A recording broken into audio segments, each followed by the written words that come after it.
الحمد للہ رب العالمین والعاقبۃ للمتقین والصلاۃ والسلام علی اشرف الانبیاء والمرسلین وعلی آلہ واصحابہ اجمعین۔ اللہ رب العزت خالق کائنات مالک کائنات نے قرآن مجید فرقان حمید میں سابقہ امتوں کا ذکر کیا، اور بعض ان میں سے ایسے ہیں کہ جن کے اوپر اللہ کا انعام ہوا، اور بعض ایسی قومیں ہیں کہ جن کو عذاب میں مبتلا کیا گیا، جن کے اوپر عذاب نازل ہوا۔ گزشتہ امتوں کے اوپر جو عذاب نازل ہوا مختلف اعمال اور افعال کی وجہ سے، وہ عذاب الہی کے زد میں آئے، شکار ہوئے۔ پہلی بات تو یہ ہے کہ غیر خدا کی عبادت کرنا۔ اللہ تبارک و تعالیٰ قرآن پاک میں ارشاد فرماتا ہے ذَلِكَ مِنْ أَنْبَاءِ الْقُرَىٰ نَقُصُّهُ عَلَيْكَ مِنْهَا قَائِمٌ وَحَصِيدٌ۔ یہ بستی کی خبریں ہم تمہیں سناتے ہیں، ان میں سے کوئی ابھی قائم ہے اور کوئی کاٹ دی گئی، اور ہم نے ان پر ظلم نہ کیا بلکہ خود انہوں نے اپنی جانوں پر ظلم کیا، تو اللہ کے سوا جن معبودوں کی عبادت کرتے تھے وہ ان کے کچھ کام نہ آئے جب تیرے رب کا حکم آیا، اور انہوں نے ان کے نقصان میں ہی اضافہ کیا۔ پہلی بات یہ ہے کہ اللہ تبارک و تعالیٰ کا عذاب اس وجہ سے نازل ہوا کہ غیر خدا کی عبادت کرتے تھے، باطل کے ذریعے خدا کے رسولوں سے جھگڑنا، قدرت و وحدانیت پر دلالت کرنے والی نشانیوں اور عذاب الہی کو مذاق بنا لیا۔ دوسری اور تیسری وجہ جو قرآن پاک میں بیان کی گئی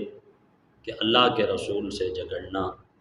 اور اللہ تعالیٰ کی نشانیوں کو اور عذاب الہی کو مذاق بنا لینا۔ اللہ تبارک و تعالیٰ قرآن پاک میں ارشاد فرماتا ہے وَمَا نُرْسِلُ الْمُرْسَلِينَ إِلَّا مُبَشِّرِينَ وَمُنذِرِينَ وَيُجَادِلُ الَّذِينَ كَفَرُوا بِالْبَاطِلِ لِيُدْحِضُوا بِهِ الْحَقَّ وَاتَّخَذُوا آيَاتِي وَمَا أُنذِرُوا هُزُوًا۔ اور ہم رسولوں کو خوشخبری دینے والے اور ڈر کی خبر سنانے والے ہی بنا کر بھیجتے ہیں۔ کافر باطل باتوں کے ذریعے جھگڑا کرتے ہیں تاکہ اس کے ذریعے سے حق بات کو مٹا دیں، اور انہوں نے میری نشانیوں اور جس سے انہیں ڈرایا جاتا تھا اسے مذاق بنا لیا۔ تو یہ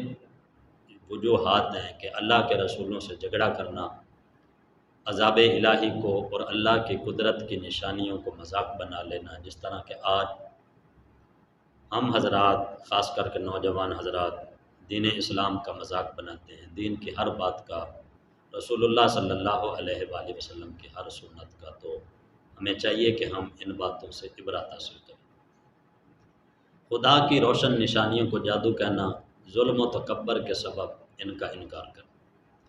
قرآن پاک میں ان کی چوتھی اور پانچویں وجہ کہ جن سے عذاب الہی نازل ہوا، خدا کی روشن نشانیوں کو، اللہ کے معجزات کو دیکھ کر کہنا کہ یہ جادو ہے، اور ظلم و تکبر کے سبب ان کا انکار کرنا۔ اور قرآن پاک میں اللہ تعالیٰ ارشاد فرماتا ہے فَلَمَّا جَاءَتْهُمْ آيَاتُنَا مُبْصِرَةً قَالُوا هَذَا سِحْرٌ مُبِينٌ وَجَحَدُوا بِهَا وَاسْتَيْقَنَتْهَا أَنفُسُهُمْ ظُلْمًا وَعُلُوًّا فَانظُرْ كَيْفَ كَانَ عَاقِبَةُ الْمُفْسِدِينَ۔ پھر جب ان کے پاس آنکھیں کھولتی ہوئی ہماری نشانیاں آئیں تو وہ کہنے لگے یہ تو کھلا جادو ہے، اور انہوں نے ظلم اور تکبر کی وجہ سے ان نشانیوں کا انکار کیا، حالانکہ ان کے دل ان نشانیوں کا یقین کر چکے تھے۔ تو دیکھو فساد کرنے والوں کا انجام کیسا ہوا۔ چھٹی اور ساتویں نشانی، مصائب کے باوجود اللہ تعالیٰ کی طرف متوجہ نہ ہونا اور رسولوں کی نصیحتوں کو بھلا دینا۔ عذاب الہی کی سبب ایک یہ بھی ہے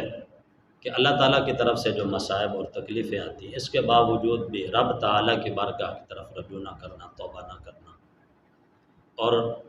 اپنے رسولوں کی نصیحتوں کو بھلا دینا۔ آج ہماری صورتحال بھی یہ ہے، زلزلہ آئے، کہیں پہ ایکسیڈنٹ ہوتے ہیں، زلزلے آتے ہیں، یا ابھی حالیہ دنوں میں بارشیں پڑیں، اولے برسے، یا گرمی کی صورتحال یا سردی شدت اختیار کر جاتی ہے، تو ہم نے ان کو مذاق بنایا ہوا ہے، کلپ بنائے موبائل کے اوپر چڑھا دیے۔ حالانکہ یہ تمام چیزیں جو ہیں یہ اس بات پر دلالت کرتی ہیں کہ مسلمانوں کے لیے آب و وقت آ چکا ہے کہ سارے مسلمان اکٹھے ہو کے اللہ کی بارگاہ کی طرف رجوع کریں اور توبہ کریں۔ قرآن مجید فرقان حمید میں اللہ تبارک و تعالی نے پارہ نمبر 7 اور سورۃ انعام میں ذکر فرمایا کہ بے شک ہم نے تم سے پہلی امتوں کی طرف رسول بھیجے تو انہیں سختی اور تکلیف میں گرفتار کر دیا تاکہ وہ کسی طرح گڑ گڑائیں، تو کیوں ایسا نہ ہوا کہ جب ان پر ہمارا عذاب آیا تو گڑ گڑاتے، لیکن ان کے دل تو سخت ہو گئے تھے اور شیطان نے ان کے اعمال ان کے لیے آراستہ کر دیے تھے۔ پھر جب انہوں نے ان نصیحتوں کو بھلا دیا جو انہیں کی گئی تھی تو ہم نے ان پر ہر چیز کے دروازے کھول دیے، یہاں تک کہ جب وہ اس پر خوش ہو گئے جو انہیں دی گئی تو ہم نے ان کو اچانک پکڑ لیا اور وہ مایوس ہو گئے۔ ہماری بدحالی اور غفلت اور اللہ کی بارگاہ کی طرف رجوع نہ کرنے کی وجہ رب تعالیٰ کی طرف سے جو ہمیں ڈھیل دی گئی، ہم یہ سمجھتے ہیں ہم کہ خوشحال ہیں، ہمارے پاس مال و دولت ہے، ہمیں کوئی تکلیف نہیں، مصیبت نہیں ہے، اور ہم اس بات کی طرف توجہ نہیں کرتے کہ شاید یہ اللہ تبارک و تعالیٰ کی طرف سے ڈھیل ہو، اور جب ہم پکڑے جائیں تو پھر ہمارا کیا بنے گا۔ اس لیے ہر صورتحال کے لیے بندے کو تیار رہنا چاہیے، اس سے پہلے کہ اللہ تعالیٰ کی پکڑ ہو، اللہ تعالیٰ کی بارگاہ کی طرف رجوع کریں۔ 8ویں اور 9ویں وجہ کہ جن کی وجہ سے ہلاکت ہوئی، مال اور اولاد کی کثرت پر غرور کرنا اور خود کو عذاب الہی سے محفوظ سمجھنا۔ پارہ نمبر 22 سورۃ سبا، اللہ تبارک و تعالیٰ ارشاد فرماتا ہے، اور ہم نے جب کبھی کسی شہر میں کوئی ڈر سنانے والا بھیجا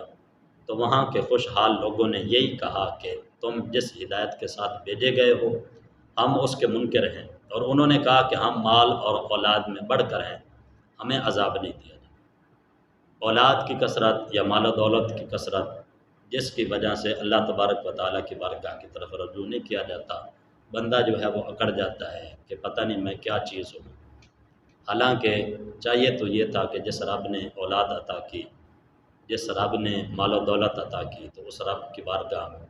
بندہ جھک جائے، اس کا شکریہ ادا کرے، بجائے اس کے کہ اکڑ جائے،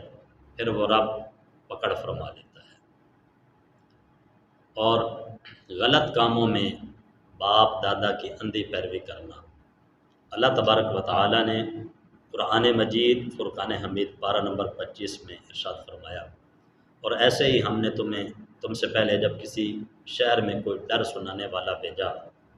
تو وہاں کے خوشحال لوگوں نے یہی کہا کہ ہم نے اپنے باپ دادا کو ایک دین پر پایا، ہم ان کے نقش قدم پر چلیں گے۔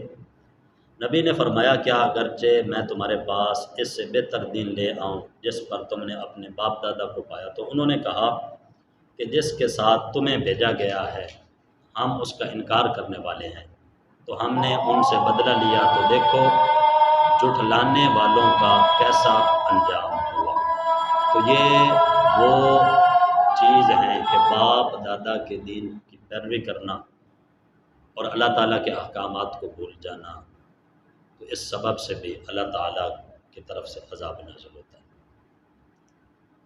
علماء کا لوگوں کو فساد اور گناہوں سے نہ روکنا، سب سے بڑی وجہ یہ بھی ہے عذاب الہی اور لوگوں کے راہ راست سے بھٹکنے کی، کہ آج کے دور کے جو علماء حضرات ہیں وہ واعظ و نصیحت میں امر بالمعروف اور نہی عن المنکر کو چھوڑ کر باقی دوسرے قسم کے بیانات، سب سے پہلی بات تو یہ ہے کہ لوگوں کو اللہ تعالیٰ کے امر اور احکام کا حکم دیا جائے، اللہ تعالیٰ کے عذاب سے ڈرایا جائے۔ تو علماء نے جب اس طرح کے واعظ و نصیحت کرنا چھوڑ دیا تو جس کی وجہ سے لوگ جو ہیں وہ دین اسلام سے دور ہو گئے، تو یہ علماء کا کام تھا۔ اللہ تبارک و تعالیٰ نے پارہ نمبر 12 سورۃ ہود میں فرمایا، تو تم سے پہلے گزری ہوئی قوموں میں سے کچھ ایسے فضیلت والے لوگ کیوں نہ ہوئے جو زمین میں فساد کرنے سے منع کرتے، البتہ ان میں تھوڑے سے ایسے تھے جنہیں ہم نے دی،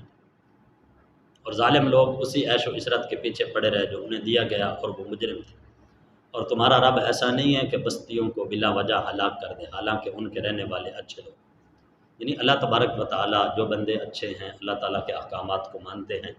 دین اسلام کے اوپر عمل کرتے ہیں اور پھر لوگوں کو بھی دین کا حکم دیتے ہیں، امر بالمعروف نیکی کا حکم دینا، برائی سے لوگوں کو منع کرنا،